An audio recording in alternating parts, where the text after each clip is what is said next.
ABC News report analyses highlights Adelaide Crows' use of kick-in. In Australian football, a team is taking an extreme approach to one of the most crucial phases of the game, the kick-in. The Adelaide Crows have captured the attention of the football world this year with their daring attacking play. Led by new captain Jordan Dawson, the Crows move the ball with speed and clarity. Nowhere is this attacking abandon shown more clearly than in how they approach the kick-in. A kick-in is one of the most dangerous kicks a team can take in footy, and this year, 611 points have been conceded off turnovers from their kick-in chains. Last Thursday night, the Adelaide Crows faced an early moment of danger as Patrick Cripps, one of the game's most damaging midfielders, was able to get his hands on the ball with enough time for a snap-on goal. Luckily, Cripps's kick slid wide for a minor score. So, what is Adelaide doing differently at the restart, and how does the league approach this critical phase of the game? Since his arrival at Adelaide, new coach Matthew Nicks has been determined to set the club on a new path forward, a largely entertaining one. Despite starting the year with 2 losses, Adelaide's enterprising ball movement and real promise up forward have seen them win 8 games.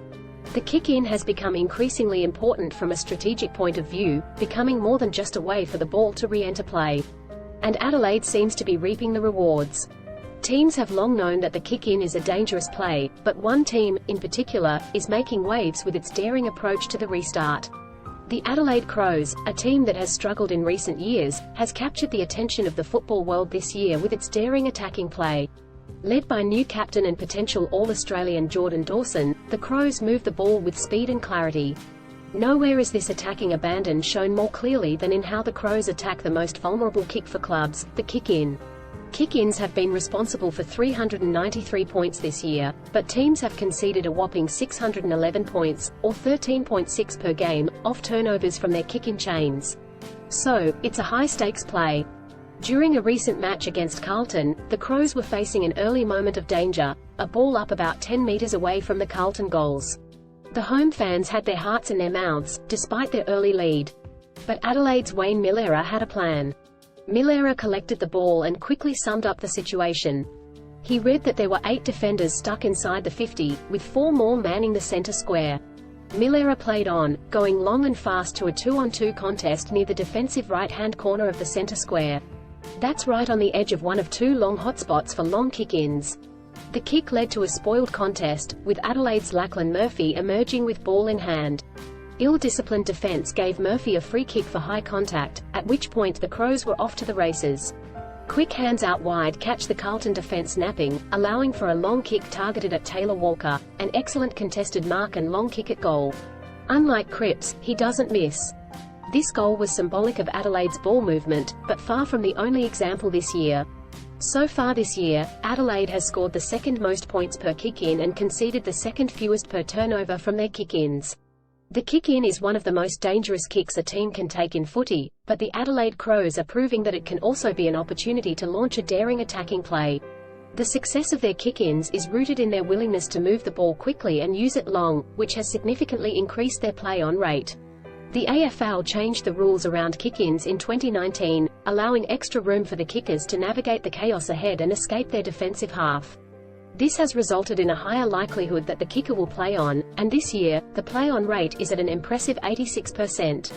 However, playing on out of the square often slows down how quickly teams can move, and the ball in flight moves a lot quicker than any player on foot. This is demonstrated by Gary Rohan, who has clocked the fastest peak speed at 37.8 km per hour, according to GPS tracking.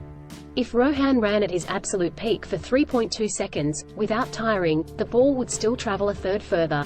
Despite this, the Crows have been successful in roosting the ball, which has resulted in them kicking the ball further in the air from the kick-in than any other team in the past 2 years. This long roost down the middle generates the most points per kick-in, but also historically results in the most opposition intercept points. Other teams have had success picking off teams with shorter kicks, but the skill execution has to be high. If there's an error, the opposition will find it easy to add points to the scoreboard. St Kilda has the 2nd shortest kick-in kick distance on average this year but has been able to prevent points from their kick-in turnovers better than any other side. The Adelaide season may swing on how much they are willing to embrace risk and how well they can recover from an off week. Already Adelaide has had 2 tough losses against sides currently below them on the ladder, a potential product of the variability that their game style introduces.